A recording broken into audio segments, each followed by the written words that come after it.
vous allez voir à la tombée de la nuit s'embraser Pompéi dans un film de 1935 au titre très peu original de The Last Days of Pompeii, les derniers jours de Pompéi.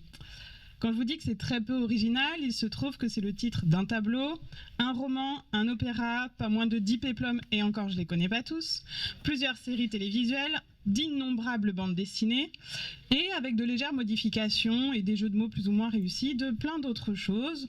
Un autre péplum, The Last Days of Herculanum, de merveilleuses aventures de Superman intitulé The Last Days of Metropolis, et un tout aussi truculent épisode de Doctor Who intitulé The Fires of Pompeii. Et c'est justement de ces multiples réécritures que je voudrais vous parler ce soir. C'est-à-dire que je voudrais voir avec vous comment un motif narratif, en l'occurrence ici la mise en récit de la destruction de Pompéi, passe d'un média à l'autre et s'installe depuis maintenant 2 siècles dans notre imaginaire collectif.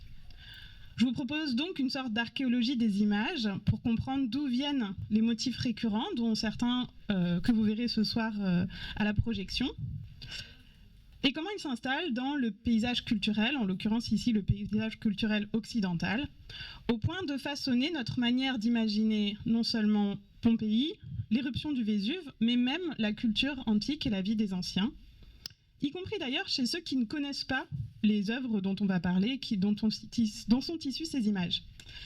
Et sans doute la plupart d'entre vous avaient des idées sur ce qu'est Pompéi, comment on y vivait, et comment la ville a été détruite, qui sont héritées en fait non pas de la littérature scientifique, en tout cas pas directement, mais de cet imaginaire qui s'est construit d'œuvre en œuvre et que l'on va parcourir ce soir. Je vous parlerai assez peu du film de ce soir, puisqu'il y a un ciné-club qui est consacré dans 1 heure. Mon but, c'est plutôt de le replacer dans une histoire longue qui court de la fin du XVIIIe siècle à aujourd'hui, pour comprendre pourquoi et sous quelle forme nous fascine encore aujourd'hui l'éruption du Vésuve et la destruction de Pompéi. Pour commencer, on va remonter le temps encore plus en amont pour se retrouver à la fin des années 70 après Jésus-Christ. Pas 1970, mais bien 70 après Jésus-Christ. Nous sommes en Campanie, qui est une riche vallée de la péninsule italienne, à quelques journées de marche au sud de Rome, qui est une région occupée depuis longtemps, d'abord par des populations italiques, ensuite par plusieurs vagues de migration grecque. Et dans le courant du IIIe siècle avant Jésus-Christ, la région tombe sous la coupe des Romains, ce qui nous donne cette civilisation italico-gréco-romaine. Mais l'épisode qui nous intéresse se situe encore quelques siècles plus tard, au début de l'Empire romain, et plus précisément sous le règne de Titus, empereur romain bien connu pour avoir maté la grande révolte juive et au passage détruit le temple de Jérusalem, mais aussi connu pour son avatar littéraire autour de ses amours malheureuses avec la princesse orientale Bérénice, que Mozart ou encore Racine ont rendu immortel. Bref, cet empereur, Titus, prend le pouvoir en 79 après Jésus-Christ à la mort de son père, et 79, c'est précisément l'année de la destruction de Pompéi. Sans doute savez-vous déjà à peu près comment Pompéi a été détruite, je veux dire pour de vrai, pas dans les films, mais le récit en est toujours impressionnant, donc j'en fais un petit résumé qui permettra de comprendre d'où vient quand même notre imaginaire, qu'est-ce qui est ancré dans le réel. On est le 24 d'un mois inconnu, sans doute en octobre, en tout cas en automne, puisque les vendanges sont finies et que les vents soufflent vers le sud. Plusieurs secousses sismiques de diverses importantes ont été senties ces dernières années, abîmant, voire détruisant, habitations, monuments publics. Et donc des travaux sont en cours, un peu partout dans la ville, pour reconstruire, réparer, renforcer. D'ailleurs, les aqueducs ont été endommagés et l'eau ne coule plus aux fontaines. Donc il faut bien imaginer que Pompéi, en 79, c'est une ville qui est en cours de reconstruction. Les pouvoirs publics s'attachent à essayer de réparer tout ça, mais c'est en cours. Donc ce 24, peut-être octobre, les choses prennent une autre ampleur.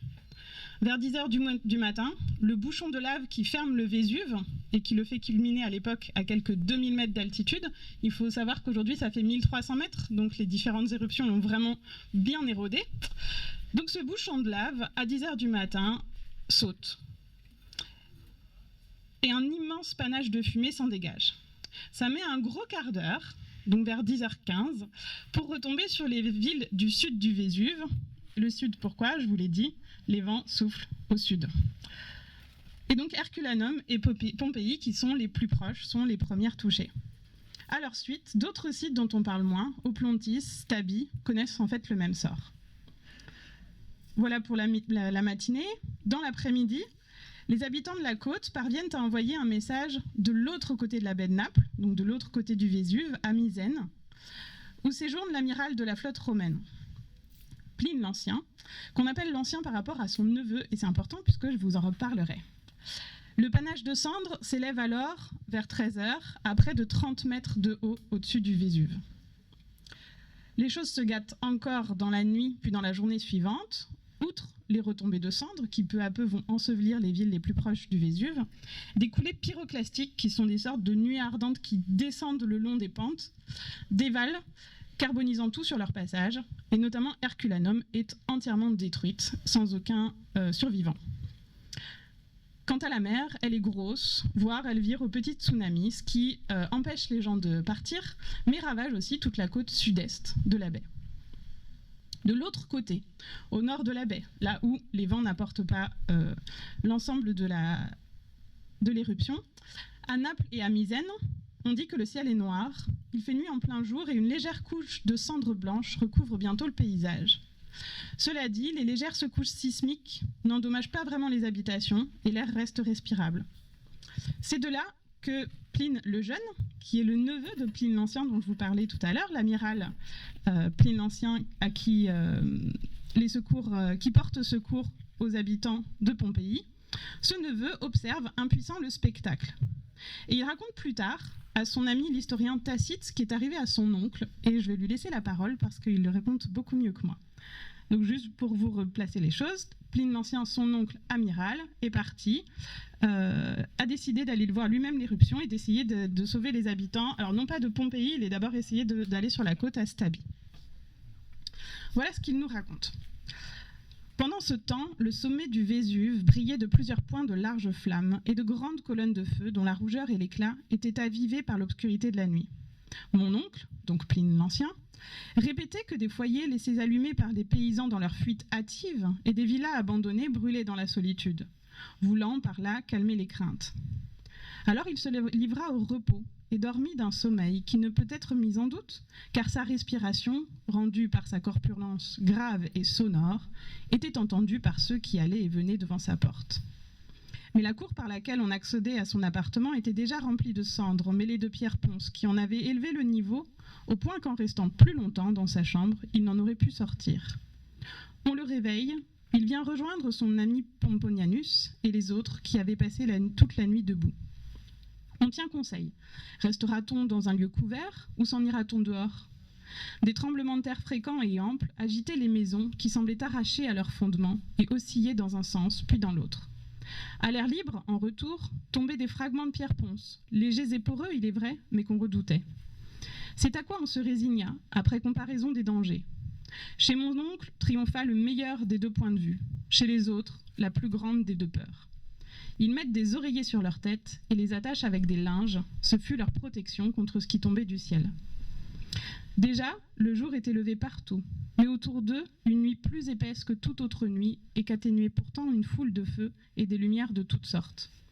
On résolut d'aller sur le rivage et de voir de près s'il était maintenant possible de prendre la mer, mais elle était encore grosse et redoutable. Je vous résume la suite. Pline l'Ancien s'allonge sur la plage, est abandonné par ses camarades et il meurt. Son corps est retrouvé plusieurs jours plus tard. De même que Pline, on parle de plusieurs dizaines de milliers de morts, enfin plusieurs milliers de morts, au minimum 3000 citoyens, ce qu'il faut sans doute multiplier par un peu plus de 3 si on veut avoir aussi les non-citoyens, qui sont ensevelis dans leur maison, sous des gravats dans la rue, asphyxiés sur la plage ou encore brûlés instantanément par les coulées pyroclastiques, notamment Herculanum. L'empereur, face à ces catastrophes, suit les conseils de ses curateurs, qui sont des magistrats chargés de l'aider à prendre ses décisions, et il renonce à reconstruire ces villes, qui sont donc abandonnées, à demi ensevelies. Ça pourrait s'arrêter là, mais l'histoire de Pompéi, d'Herculanum et de Stabie continue. En réalité, le souvenir de leur existence n'est jamais complètement perdu. Et on sait par exemple pendant tout le Moyen-Âge que des villes ont été ensevelies dans la région, on connaît même leur nom. Par contre, leur remplacement, lui, reste inconnu et est tombé dans l'oubli. Des paysans trouvent parfois des bouts de marbre dans leurs champs, fragments d'inscriptions ou de statues. À la fin du XVIe siècle, on sait aussi, en 1592 précisément, qu'une rue de Pompéi est redécouverte à la faveur du creusement d'un canal. Mais les architectes de l'époque pensent qu'il s'agit d'une villa de Pompée. Ils ont trouvé un nom marqué Pompéi quelque chose. Ils se disent que ça doit être la villa de Pompée, qui est le grand rival de César, si vous voulez replacer le personnage. Et ils continuent les travaux, détruisant au passage tout sur le passage du canal. Ce n'est en réalité qu'au XVIIIe siècle, et plus précisément en 1738, que les premières fouilles systématiques commencent sur la zone pour rechercher ces villes. Ils tombent d'abord sur Herculanum, ce que les fouilleurs comprennent rapidement, parce que là aussi ils trouvent une inscription. Le problème d'Herculanum, c'est que c'est la ville la plus proche du Vésuve, et donc celle qui a été ensevelie sous les plus grosses couches de cendres. Et les fouilles sont donc trop difficiles et trop coûteuses. Charles III d'Espagne, qui est alors roi de Naples, décide donc d'aller chercher plus au sud, où il espère trouver les grandes villas de la riche station balnéaire de Stabie. Et en fait, il ne tombe pas sur Stabie, mais il tombe sur Pompéi. Et Pompéi est ressorti de ses cendres. Les premières rues, les premières villas, parce qu'il tombe d'abord sur une maison, sont ressorties en 1748. Alors, je ne vais pas vous faire l'historique complet des fouilles, ce serait sans doute un peu long et pas très intéressant, mais je voudrais m'arrêter sur deux événements majeurs, parce qu'ils ont marqué les fouilles, mais parce qu'ils continuent en fait encore à nous marquer aujourd'hui, et vous verrez, à marquer l'imaginaire de toutes ces fictions sur Pompéi. Premier événement, donc je vous ai dit, Pompéi, les fouilles commencent en 1748. Là, on est en 1764, donc 15 ans plus tard, début des fouilles de Pompéi, et un très joli petit temple en très bon état de conservation est dégagé. C'est un temple de facture romaine, donc vraiment tout ce qu'il y a de plus romain, élevé sur un podium tétrastyle corinthien, c'est-à-dire qu'il y a 4 colonnes en façade d'ordre corinthien, au centre d'un sanctuaire qui est flanqué de colonnades sur 3 côtés. Ce petit temple, on ne peut plus romain, est de fait décoré de peintures égyptianisantes, avec même des hiéroglyphes. Et de fait, une inscription permet de savoir qu'il s'agit d'un temple dédié à la déesse égyptienne Isis, et même qu'il a été détruit en 62 après Jésus-Christ. Je vous ai dit, il y avait eu des secousses sismiques d'importance, mais qu'il a été entièrement reconstruit. Ce qui nous permet de savoir que le culte d'Isis était suffisamment important et suffisamment développé pour que de riches mécènes mettent les sous pour qu'en moins de 10 ans, il soit entièrement remonté, redécoré et complètement fini à l'époque de l'éruption, ce qui, je vous l'ai dit, n'est pas le cas de tous les monuments publics. Par exemple, le temple de Vénus, qui est juste à côté, est en cours de reconstruction. Donc en 10 ans, ils n'ont pas encore financé entièrement le temple de Vénus, celui d'Isis, et nickel. Et de fait, cette découverte a un retentissement médiatique extrêmement important. La nouvelle est relayée dans toutes les capitales d'Europe, des gravures en diffusent des images, et il se trouve qu'on est en fait au tout début de l'égyptomanie, qui marque la culture européenne de l'époque, la découverte est de peu antérieure aux campagnes d'Égypte de Napoléon Bonaparte, et c'est clairement un moment fondateur de la fascination européenne pour l'Égypte antique.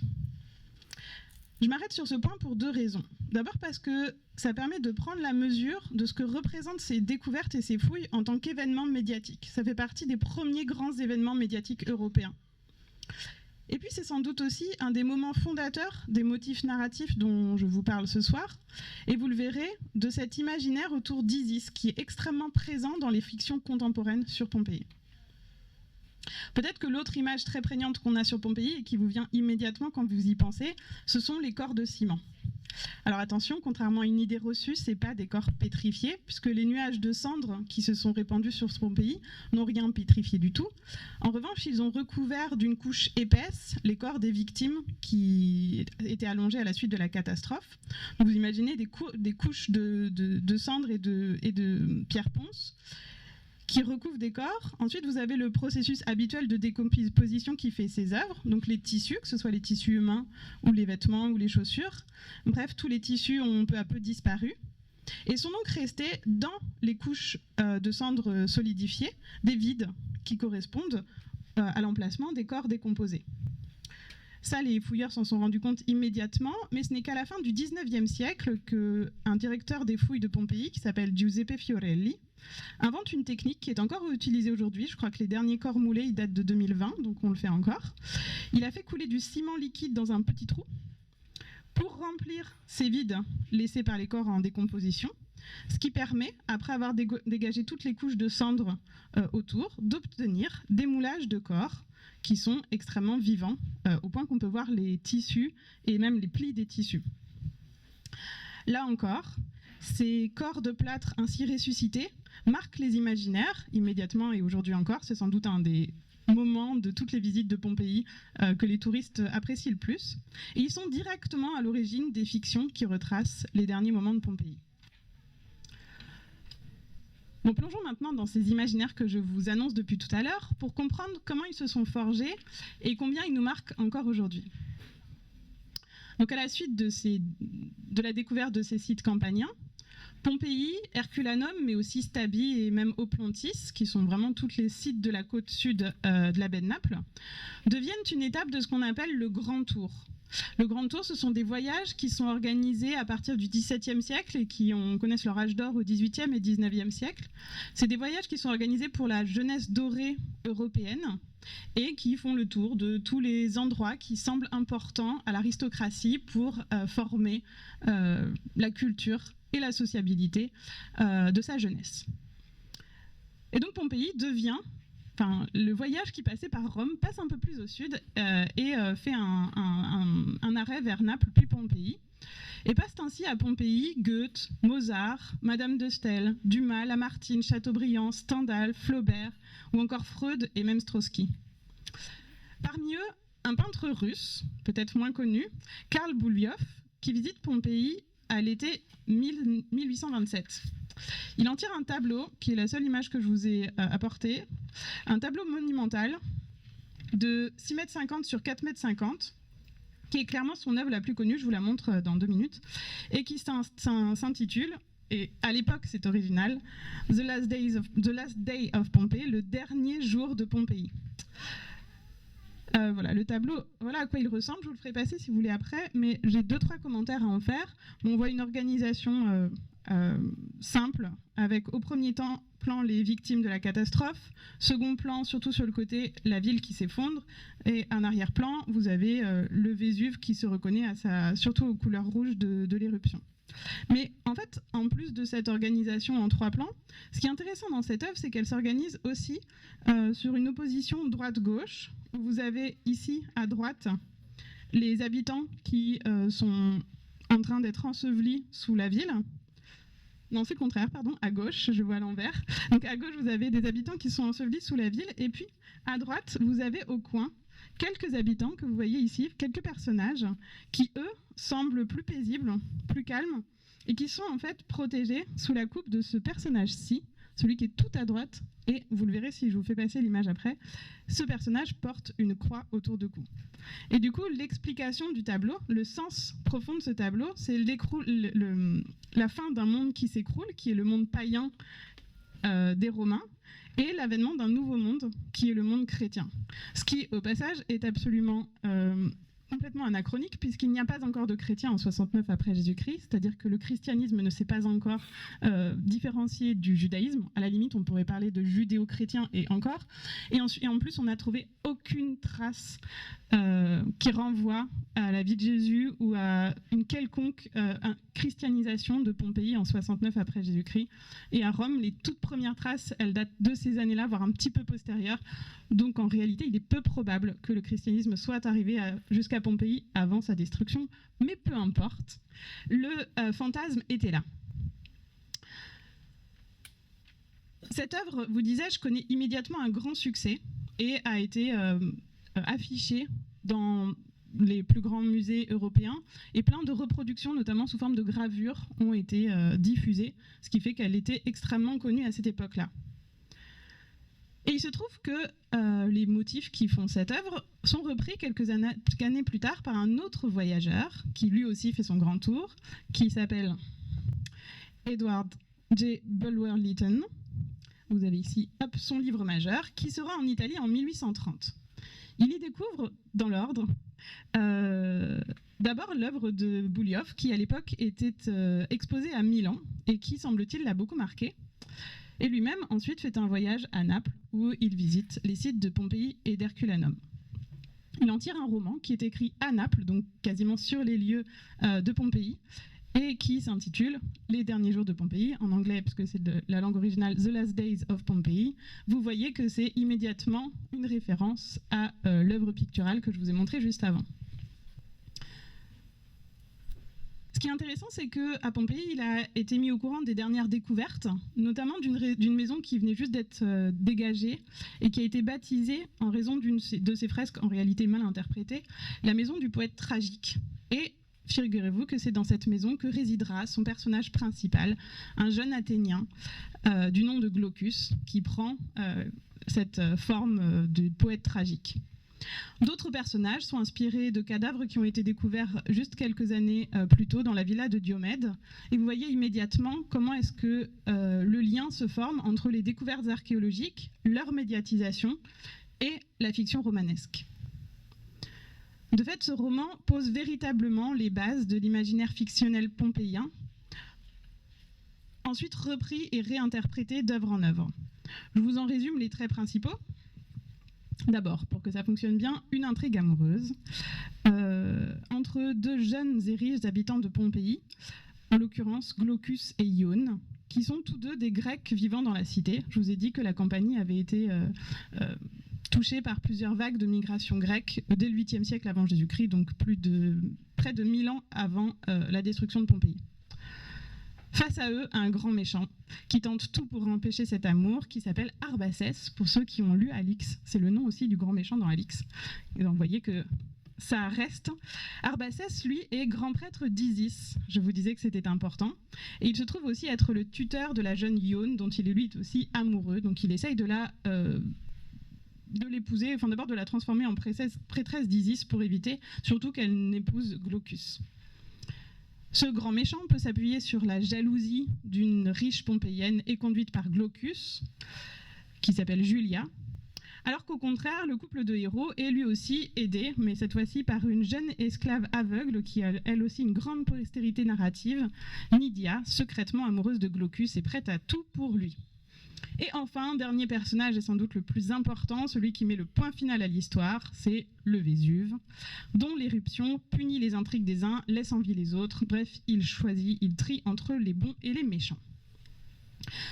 Cela dit, ce qui est sans doute le plus intéressant dans le roman et qui explique en grande partie son succès, c'est la mise en vie de la ville de Pompéi et de ses lieux marquants, et en l'occurrence des lieux qui viennent d'être découverts. Donc ça participe aussi de la médiatisation des découvertes archéologiques. En fait, la fiction et la réalité archéologique sont toujours mêlées, se sont mêlées en fait dès l'origine des fouilles. Je vous l'ai dit, les grandes maisons récemment fouillées sont devenues le lieu de résidence des personnages principaux, notamment la maison du poète tragique et la villa de Diomède. Le temple d'Isis est un élément majeur du roman, théâtre d'un assassinat, d'emprisonnement et surtout des intrigues d'Arbacès qui exerce sa magie et tente de manipuler la belle Ione. L'amphithéâtre, visible depuis peu au moment où est rédigé le roman, est lui aussi un élément majeur, puisque Bulwer-Lytton imagine que son héros, donc le grec Glaucus, est convaincu à tort d'avoir tué le frère de son aimé. Si vous n'avez pas tout compris, c'est pas très grave. L'important, c'est qu'il est condamné aux bêtes avec des chrétiens. Et là, vous voyez qu'on retombe dans l'imaginaire chrétien, présentant les anciens Romains comme des païens criminels et sanguinaires, confère le tableau et confère la plupart des fictions sur Pompéi. Ce roman est un des plus gros succès éditoriaux de son époque. Aujourd'hui, je ne sais pas s'il y en a parmi vous qui l'ont lu. Oui, bah voilà, il y en a quand même, mais c'est vrai qu'il est un peu tombé dans l'oubli. Il a été traduit en de nombreuses langues et il est adapté en opéra dès 1869 par un compositeur français, Victorin de Joncières. Donc vous voyez qu'il a immédiatement une postérité importante. Il y a eu des sculptures qui en sont sorties et puis des illustrations. Et puisque nous allons parler cinéma, dès 1900, c'est-à-dire vraiment dans les toutes premières années du cinéma, on est 4-5 ans après les tout premiers petits films, il inspire un péplum, évidemment un court-métrage muet pour l'époque, qui est réalisé par le Britannique Walter Booth. Et c'est le premier d'une longue série de films qui s'inspirent de romans de manière plus ou moins fidèle. Dans ces films, vous en avez qui sont extrêmement fidèles à l'histoire, qui sont donc des retranscriptions du roman. On pourrait citer un autre court-métrage muet, grand succès de 1908 de Luigi Maggi, qui s'appelle Les Derniers Jours de Pompéi, ou un long-métrage muet qui s'appelle Les Derniers Jours de Pompéi, sorti en 1913 de Mario Casineri. Et celui-là, si je vous le cite, c'est qu'il est visible sur Wikipédia. Donc si vous allez sur la page Wikipédia de ce film, il est directement visible si vous avez 1 heure devant vous pour regarder un long-métrage muet. Vous pouvez tout à fait vous y mettre. Donc, je ne vais pas tous les citer, mais notez qu'en cette année 1913, là, dont je vous parlais, pas moins de 3 films sont prévus en 1913, pas moins de 3, The Last Days of Pompeii ou Gli Ultimi Giorni di Pompei, dont 2 sortent et le 3e est abandonné, ce qui montre à la fois le succès du genre péplum dans ces années de cinéma muet, le succès de cette histoire en particulier, notamment du roman, mais aussi la concurrence acharnée des maisons de production qui n'hésitent pas à produire les mêmes films, ou enfin des films tirés des mêmes histoires en même temps pour voir qui est-ce qui arrivera à le sortir le premier. Et de fait, les 2 qui sortent à 1 semaine d'écart, si je ne me trompe pas. L'adaptation la plus connue aujourd'hui est sans doute le film de Mario Bonnard et Sergio Leone, qui est sorti en 1959 avec en star Steve Reeves. Donc le titre, je ne vous le dis pas, The Last Days of Pompeii. C'est encore une adaptation relativement fidèle au roman, même si les noms et certaines caractéristiques des personnages sont transformés. Dans cette énorme production, je vous ai dit, j'en compte une grosse dizaine, sans doute plutôt plus parce que les films muets, on les a en grande partie perdus. D'autres œuvres prennent davantage de liberté avec le roman, et c'est le cas du film que vous verrez ce soir, qui est la première adaptation parlante du roman en 1935. De fait, il n'y est plus question de Glaucus ni de la belle Ione. Le culte d'Isis disparaît, ce qui est quand même une grosse nouveauté, et l'unité de temps et surtout de lieu à Pompéi dans les derniers jours, qui est revendiquée par Bulwer-Lytton, est cassée au profit de scènes originales qui se déroulent en Judée, vous verrez ça. Au passage, du coup, le titre est parfaitement trompeur, il ne s'agit plus ni de Pompéi, ni des derniers jours de Pompéi.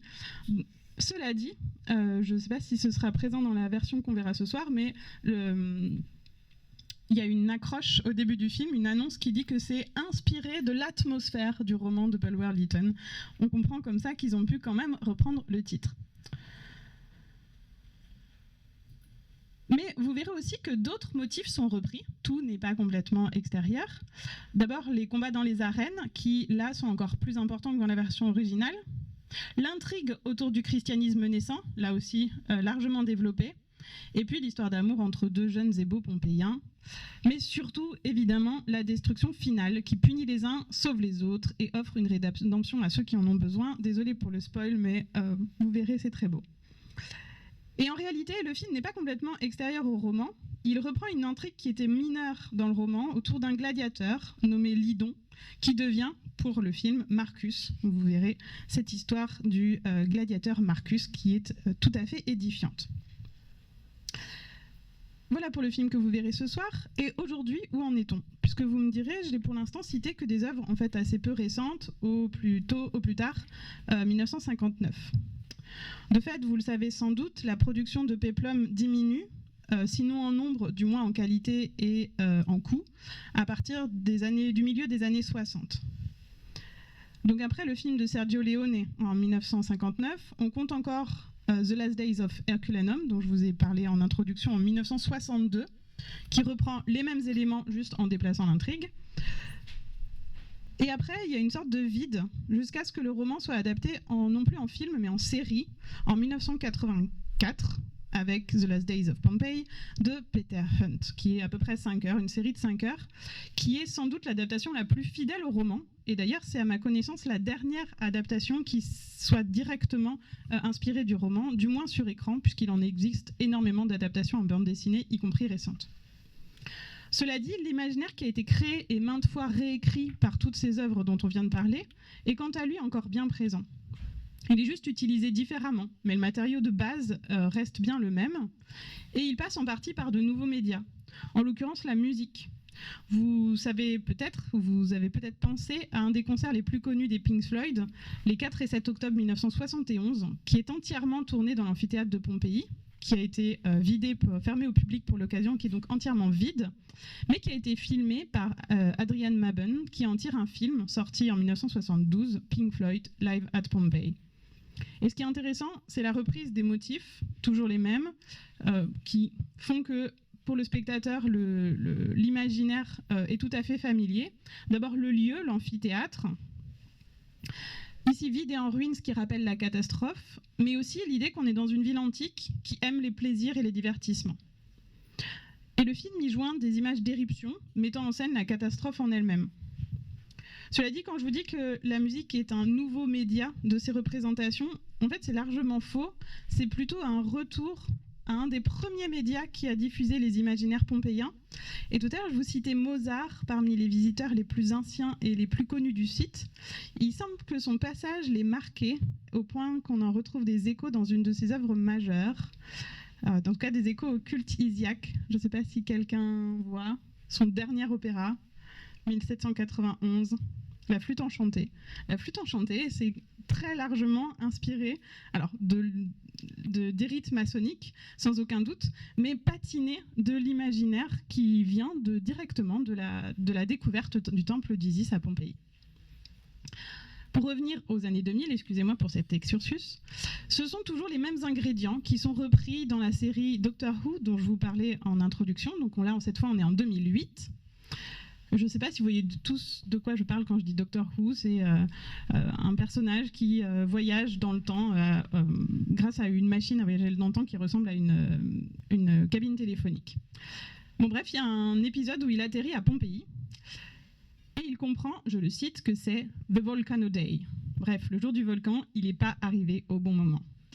Il devra donc décider, et c'est là toute l'intrigue de l'épisode, s'il doit ou non sauver la cité de Pompéi, puisqu'il comprend que l'éruption est en fait organisée par des sortes d'extraterrestres qui vivent dans les sous-sols du volcan et de la ville. Vous me direz, là, c'est très original. Certes, mais en réalité, pas tellement, en tout cas pas pour tout le reste, qui est très classique. L'essentiel de l'épisode se passe dans une demeure aristocratique ou dans des temples. Et les adversaires du Doctor Who sont des adorateurs, des prêtres et des prêtresses, d'étranges divinités qui rappellent énormément les cultes isiaques avec des costumes et des motifs égyptianisants. Vous voyez que même passé en science-fiction, même avec des idées sur l'éruption loufoque, on garde en réalité un imaginaire qui en fait revient depuis notre cher Bulwer Lytton. On pourrait aussi citer un très bon jeu vidéo français intitulé Pompéi, la colère du volcan, qui est sorti en 2000, avec toujours en son centre une histoire d'amour, encore une fois une histoire d'amour complexe, où les deux personnages sont séparés, et où leur adversaire principal n'est autre que la déesse Ishtar, autrement dit Isis, sous son avatar babylonien. Et on y passe évidemment dans toutes les grandes maisons pompéiennes, dans le temple d'Isis, dans l'amphithéâtre. On retrouve, très bien documenté, à la fois les trouvailles archéologiques et un imaginaire qui revient toujours au même point de départ. Et pour finir, je vais revenir au cinéma tout de même, avec pour l'instant le dernier péplum entièrement consacré à Pompéi et aux derniers jours de Pompéi, qui est un film de Paul Anderson sorti en 2014, plus sobrement intitulé Pompéi, ça change, dont le héros est joué par le si beau Kit Harington, pour ceux qui ne voient pas, c'est Jon Snow dans Game of Thrones. Cette fois, on n'est plus dans une adaptation du roman de Bulwer Lytton, puisque le héros, Milo, est un esclave breton, très loin de... On est d'autres inspirations tout à fait classiques pour le néo-péplum, mais pas du tout pour les péplums pompéiens. Et cet esclave breton est devenu gladiateur et il est amené à Pompéi pour les grands jeux. Cela dit, le reste des ingrédients, lui, est beaucoup plus classique et beaucoup plus directement inspiré de notre roman. Il tombe amoureux d'une belle pompéienne, mais leur amour est mis en danger par un méchant, qui cette fois-ci est un sénateur romain nommé Corvus. Son nom nous incite immédiatement à la méfiance. Corvus, c'est le corbeau. On sent qu'il ne faut pas lui faire confiance.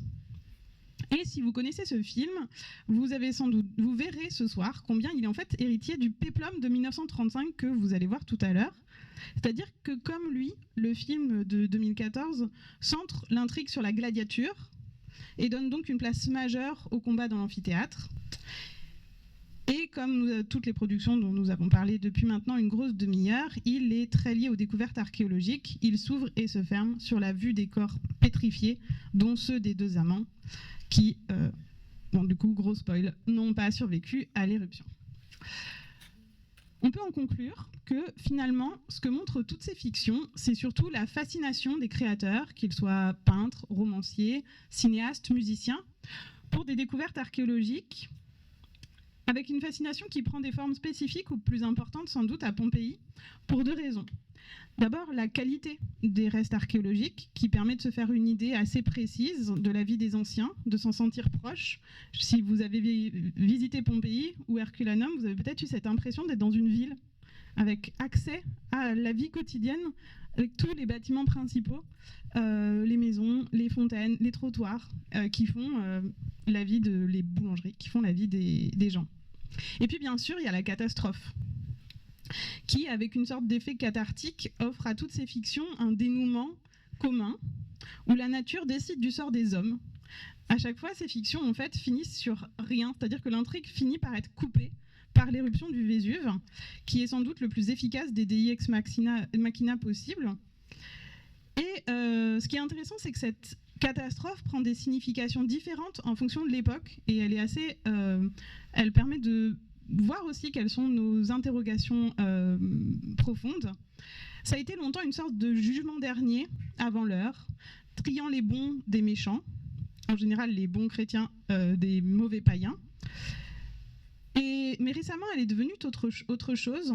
Pour le Doctor Who, c'est l'occasion d'une réflexion sur le prix du choix. Est-ce qu'il faut sauver Pompéi au risque de mettre en péril toute l'humanité, voire toute la galaxie ? La réponse est donc non. Pompéi sera détruite. Et dans le Pompéi d'Anderson, en 2014, qui termine sur la mort de Kit Harington, je vous l'ai déjà dit, la question prend, alors de manière complètement anachronique, mais peu importe, c'est intéressant, la question prend des accents de lutte contre l'impérialisme, puisque ce sont des gentils Pompéiens contre des méchants Romains impérialistes, ce qui, je vous le dis, est absolument impossible à penser sous cette forme-là dans la politique antique, mais peu importe, ça nous dit des choses sur ce qu'on pense, enfin sur ce qu'on interroge aujourd'hui. Et par ailleurs, la fin montre un pessimisme qui interdit le happy end. Finalement, face aux catastrophes naturelles, les hommes s'avouent bien impuissants. Et puisqu'il n'y a plus de Dieu pour sauver, même pour sauver les bons, eh bien, ils n'ont d'autre choix que d'accepter la mort. Et c'est comme ça que les 2 amants finissent pétrifiés dans un baiser final. Et c'est sur cette touche très positive que je vais finir, en vous proposant quand même quelques idées, quelques pistes de lecture sur les derniers points que je viens d'aborder, surtout que vous avez juste à côté un stand de la librairie Natura Rerum, des Natura Rerum, dont viennent tous les livres que je vous ai montrés là, et qui est à 2 pas, le reste du temps, place de rue du Refuge. D'abord, si vous ne l'avez pas lu, en réalité c'est très agréable, une lecture très agréable d'un roman fin 19, vraiment très ressemblant du roman historique fin 19e, donc Les Derniers Jours de Pompéi, qui sont édités aux belles lettres et préfacés par Claude Aziza, qui est le grand spécialiste du péplum. Du coup, si vous voulez vous intéresser au péplum, vous avez les ouvrages d'Aziza, et notamment un dictionnaire du péplum dans lequel vous avez d'excellentes synthèses sur toutes les fictions dont je viens vous parler. Le même Claude Aziza a fait un guide de Pompéi que je n'ai pas avec moi, mais sur le site, vous avez une sorte de synthèse toute récente, à jour des dernières découvertes qui vient de sortir. Donc voilà, je vous invite à les lire. Et puis il y a aussi toute une série de bandes dessinées dont je ne vous ai pas parlé parce que là on parlait de films, mais il y a un excellent Pline qui est sorti en manga et qui s'ouvre et sans doute se ferme, même si je n'ai pas encore lu la fermeture, sur l'éruption du Vésuve et la mort de Pline. Donc c'est une belle mise en fiction, là encore, centrée sur la vie de Pline l'Ancien. Je vous remercie de votre écoute et je suis disponible pour toutes les questions.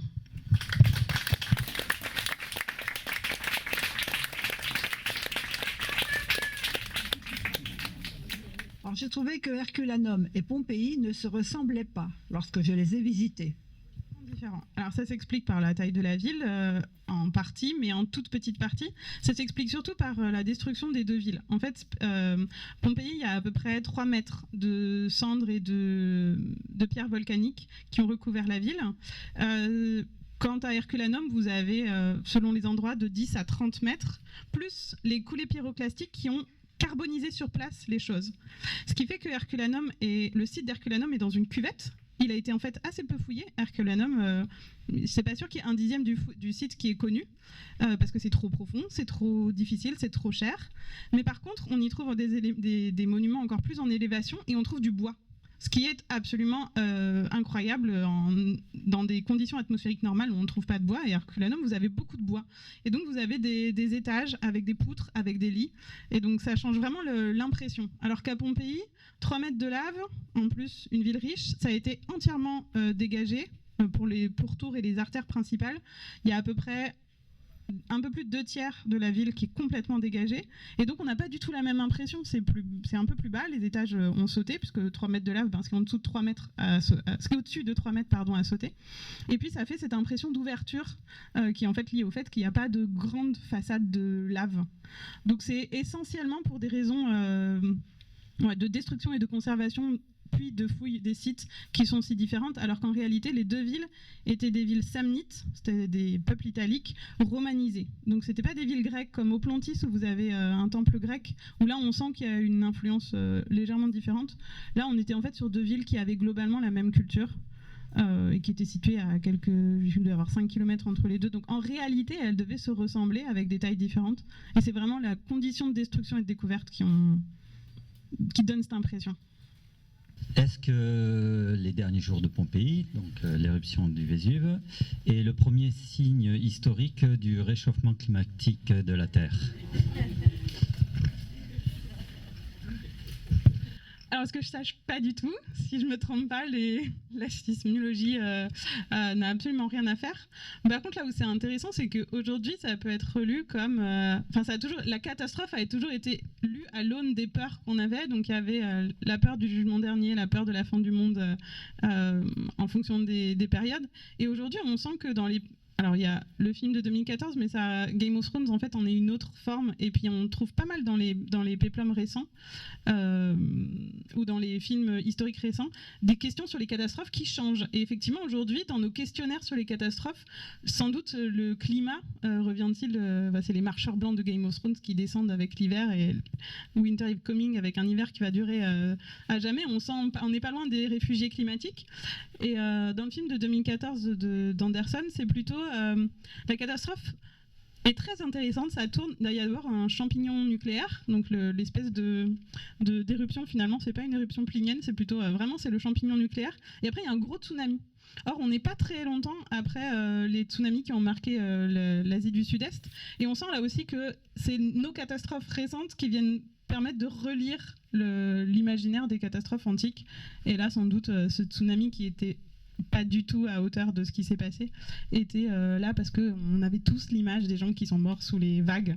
Et donc, là aussi, il fallait qu'il y ait des morts sous les vagues. Mais heureusement, les murs de Pompéi arrêtent le tsunami. C'est une très belle scène. Vous avez cette vague qui arrive avec les bateaux et qui s'arrête au mur. Et il y a Kit Harington derrière le mur qui regarde la vague. En vrai, c'est un film qu'il faut regarder avec beaucoup d'humour, beaucoup de retrait. Il faut le prendre au 4e degré. Je ne me souviens plus le temple qui est au fond du forum. Est-ce que c'est parce qu'il n'était pas dégagé à cette époque-là qu'il n'apparaît pas qu'il n'est pas convoqué dans les, ou c'est parce que c'est idéologique, quoi. Vous avez raison, c'est un temple à Jupiter, donc c'est un capitole un peu plus classique comme on trouve dans l'essentiel des colonies romaines. Et le forum n'est pas dégagé à ce moment-là, pas à l'époque de Bulwer-Lytton, même s'il l'est en fait dans les fictions suivantes. Et je pense qu'en fait tous les temples de la religion romaine un peu classique, il y en a à Auguste, à Vénus, vous avez tous les temples possibles et imaginables, sont moins intéressants au niveau fictionnel parce qu'il n'y a pas tout cet imaginaire de l'Égypte, de la magie, parce que c'est tout lié ensemble. Donc ça s'explique à la fois par les découvertes et en fait par le côté un peu banal d'avoir un grand temple à Jupiter sur le forum. Il y a un autre temple sur le forum qui est Apollon et qui lui est plus utilisé dans les fictions, sans doute parce que Apollon ça fait grec, enfin je sais pas exactement pourquoi, mais c'est vrai que le temple de Jupiter, je l'ai jamais vu nulle part. Ça doit être trop banal, trop romain en plus. On est à Pompéi et il y a un temple à Jupiter comme à Rome. Bon. Mais de toute façon, de fait, le forum n'est pas connu à l'époque de Bulwer-Lytton. Ils sont pas arrivés jusque là.